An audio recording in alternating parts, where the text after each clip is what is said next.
Yo, what's up guys, this video we are going to optimize your Valorant settings for the best possible performance. I will show you the best Nvidia control panel settings and some Windows options that you should try. Now enjoy the video. First thing we got is the enemy highlight color. The best here is yellow Deontropia. A lot of pros use it and it's much easier to spot enemies than on red or purple. I will show you a quick comparison between all of them, and as you can see the yellow one is the best. Next we got the mouse settings. I will not go in details on how to find your sense, because on your top right corner you will see that I have a dedicated video about how to find your sense. The next really important setting is raw input buffer. The raw input buffer setting in Valorant is designed to reduce input lag and stabilize your aim by allowing the game to read inputs from your mouse directly, bypassing any interference from the system, including mouse drivers. That means that with this setting you can lower your input lag, but it's controversial because a lot of people don't like this setting, so it's up to you to see which one is the best here. For the map settings, I'm going to just show you my settings and how the map looks. I've copied these settings from really good players and I think this is the best choice here. The other settings you see don't matter that much, but I advise you to enable show blood, because even if you hit someone through the wall, you're going to see the blood. Next up we got the control settings. The only thing that I changed here is the jump bind, and I changed it to mouse wheel up because it's much easier to bunny hop and jump peek, so make sure to change it and see how it works for you. For the crosshair settings, it's really personal preference, but again I have a dedicated video about the top 10 crosshairs in Valorant that you can check after this one. It's a video where I showed 10 crosshairs that really good pro players use, and you can use some of them. For the video settings I decided to do a research and see what most pro players use. First up, display mode. Pros set this to full screen. Full screen mode allows the game to have direct control over the video display, which can increase performance and reduce latency. Next, resolution. Pro players set this to their monitor's native resolution. This ensures the sharpest image quality and avoids unnecessary upscaling or downscaling. Aspect ratio letterbox. Limit FPS. Turn this off for all of them. Limiting your FPS can cause input lag, which is detrimental in a fast-paced game like Valorant. Nvidia Reflex Low Latency dynamically reduces system latency by combining both GPU and game optimizations. Enable Reflex Low Latency mode in Valorant to boost responsiveness.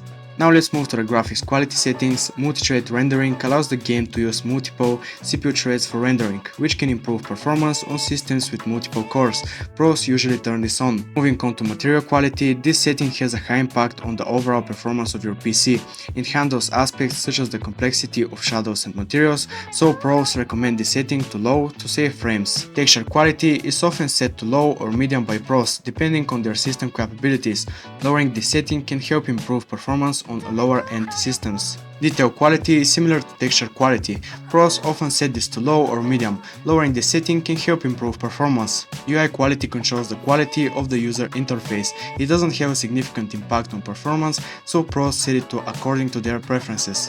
Vignette adds a slight darkening around the edges of the screen. It's purely aesthetic and doesn't affect performance, so pros usually turn this off. VSync synchronizes the frame rate of the game with the refresh rate of your monitor to prevent screen tearing. However, it can cause input lag, so pros usually turn it off. Anti-aliasing smooths out jagged edges in the game. Pros usually set this to MSII4X. It can have a moderate impact on performance, but if you see that your game is lagging, you can just set it to none. Anisotropic filtering improves the clarity of textures at oblique angles. It has a minimal impact on performance, so pros usually set it to 1x. Improved clarity enhances the visibility of objects in the game. It can have a small impact on performance, so pros usually turn this on. Experimental sharpening sharpens the image in the game. It's currently in beta and its impact on performance is unclear, so pros suggest experimenting with this for yourself to see if you like it or not. Loom adds a glow effect to bright areas in the game. It's purely aesthetic and doesn't affect performance, so pros usually turn this off. Distortion adds distortion effects to certain abilities in the game. It's purely aesthetic and doesn't have anything with performance, so pros usually turn this off. Lastly, cast shadows controls whether objects in the game cast shadows. It can have a moderate impact on performance, so pros usually turn this on. For the stats, I usually turn on only the client FPS, but if you want more information you can just add some of them. Now let's move to the audio settings. I'm just going to explain what they do and what percentage you can keep them on.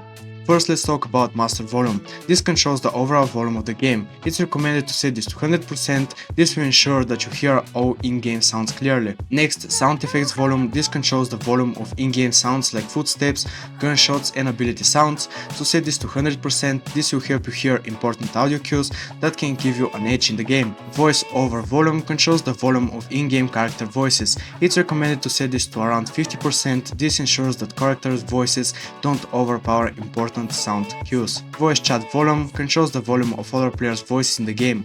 Adjust this to a level that is comfortable for you, but make sure it's not too loud that it drowns out important in-game sounds. Personally, I keep it at like 30%. Music volume controls the volume of the in-game music. It's recommended to set this to 0%. While the in-game music can be enjoyable, it can also drown out important sound cues. Hit sound volume controls the volume of the sound that plays when you hit an enemy.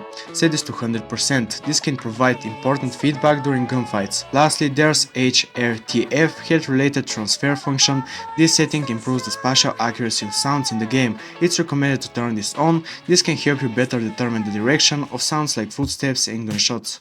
Now I'm going to show 10 really important options in the video control panel in order to boost your FPS and lower your input delay. Anti-aliasing options set to application controlled mode. This allows the game to control the level of anti-aliasing, which is usually optimized for best performance. CUDA GPU slots. If you have multiple graphics cards, select the most powerful one. Low latency mode set to ultra. This keeps the GPU at higher frequencies to process frames as quickly as possible. Max frame rate set to the maximum your monitor can handle or turn off using the global settings. MFAA turn off. While MFAA can create smoother images, it can also reduce performance. OpenGL rendering GPU. Select your most powerful graphics card. Power management mode. Select the preferred maximum performance option. This keeps the GPU at higher frequencies. Preferred refresh rate. Select the highest available option. This will allow your monitor to refresh at its highest rate. Shader cache turn on. This improves load time and performance in game. Texture filtering quality. Select the high performance option. This can improve performance but might slightly reduce image quality. Now for the final part of this video, I will show some Windows settings that can help you to boost your FPS and lower your input delay. The first thing you can do is enable game mode. You can do this by going to the Windows search bar and type game mode and make sure it's on. Game mode prevents system background activities such as Windows updates or notifications from apps during gameplay, out to offer a more consistent gaming experience. It tries to squeeze every bit of performance from your Windows computer. When enabled, Windows prioritizes processor and graphics card resources to your game. Another thing we can do is change our power plan to ultimate. You can do this when you open the settings app by clicking the cargo icon in the start menu. Select the system category. On the system page, click the power and sleep tab on the left. On the right, click the additional power settings link under the related settings section. In the window that pops up, click show additional plans and then click on ultimate performance option. The ultimate performance plan allows your hardware to consume all the power it needs, which can lead to improved performance. Another thing I can advise you to do is to update your Windows and your GPU. You can update your Windows when you type in the search bar, check for updates, and you'll see if your PC is up to date. And to update your GPU, just go to GeForce Experience or the AMD software and you'll see if you got any updates. I'm thinking of creating a video fully focused on the Windows settings because this video will get too long. So yeah guys, I hope you enjoyed this video. Make sure to like and subscribe for more content like this, and if you have any ideas for videos, make sure to leave them in the comments. See ya!